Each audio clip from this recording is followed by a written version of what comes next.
So Piers Morgan has been in the news or in black culture going viral right now, in particular for he was on a panel. Let me get the names right. I think it was.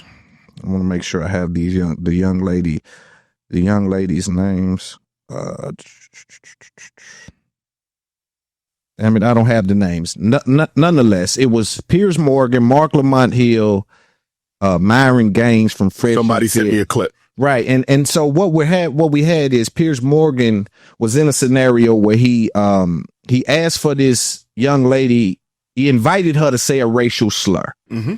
People stand up for themselves. We're labeled racist. And by the way, you call people racist when you want them to stop talking about things. No, I called you a racist because you admitted you were a racist. Hang on. I called, just to be clear, I called you a racist because you openly, proudly admitted you're a racist. So it wasn't a question of exposing you or pointing my finger or trying to get this out of you. You proudly sat there, bold as brass, and said, yeah, I use the N-word all the time against black people. I'm a racist and I'm proud of it. That's what you did.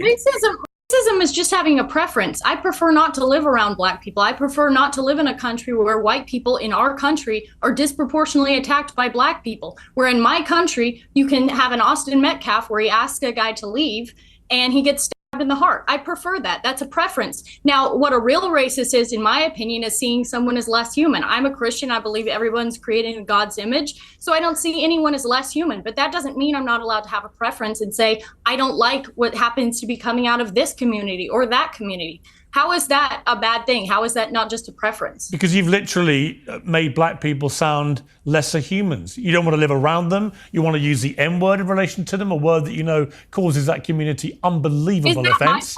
Is that my fault? If they have bad behavior, if they want to act in a certain way, if I have to cross the street and be afraid that maybe because of the crime statistics that are very real, by the way, is that my fault or is that their fault for having bad behavior? That's mind-boggling to me for multiple reasons.